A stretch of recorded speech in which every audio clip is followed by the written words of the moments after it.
அவிட்டம் நட்சத்திரக்காரர்களுக்கு இந்த மார்கழி மாதம் எப்படி இருக்கும்?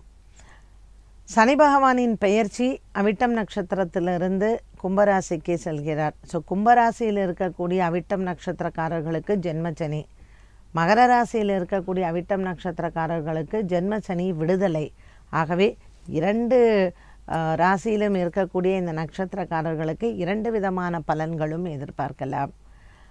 மகர ராசியில் இருக்கக்கூடிய அவிட்டம் நட்சத்திரக்காரர்களுக்கு விரயத்தில் சூரியனும் செவ்வாயும், கும்பத்தில் இருக்கக்கூடிய அவிட்டம் நட்சத்திரக்காரர்களுக்கு லாபத்தில் இருக்கக்கூடிய சூரியனும் செவ்வாயும், 10ஆம் இடத்தில் புதனும் சுக்கிரனும்.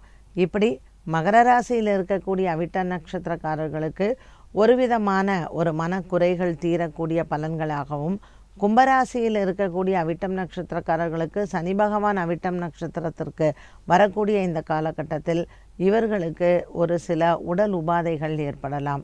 செவ்வாயின் ஆதிக்கத்தில் இருக்கக்கூடிய இந்த அவிட்ட நட்சத்திரக்காரர்கள் உடல் ஆரோக்கியத்தில் கவனமாக இருக்க வேண்டும். அதே சமயம் தன லாபங்கள் உண்டு. மேஷத்திற்கு அதிபதியான இந்த செவ்வாய் பகவான் அவிட்ட நட்சத்திரத்திற்கும் அதிபதியாகவே அமைந்திருக்கிறார். ஆகவே 3க்கும் மற்றும் லாபத்தில் இருக்கக்கூடிய இந்த செவ்வாய் உங்களுக்கு தன லாபத்தை அதிகரிப்பார். மேலும் புதனும் சுக்கிரனும் மகர ராசியில் இருக்கக்கூடிய அவிட்டம் நட்சத்திரக்காரர்களுக்கு இந்த லாபத்தை தரக்கூடியவர்களாகவே அமைகிறார்கள்.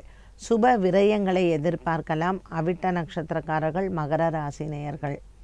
கும்பராசியில் ஜென்மச்சனி இருப்பதனாலேயும் மற்றும் லாபத்தில் இருக்கக்கூடிய சூரியனும் செவ்வாயும் சற்று லாபங்களை கொடுத்தாலும் கூட சின்ன சின்ன மருத்துவ செலவுகளை கொடுக்க இந்த மார்கழி மாதத்தினுடைய ஆரம்பத்தில் இருக்கும்.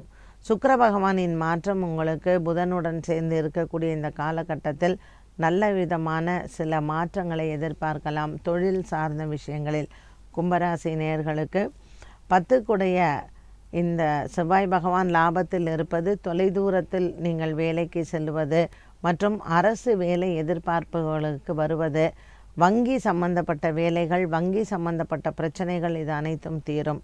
புதிய வேலை வாய்ப்புகள் மற்றும் வேலையில் மாற்றங்களை இந்த அவிட்ட நட்சத்திரக்காரர்கள் எதிர்பார்க்கலாம்.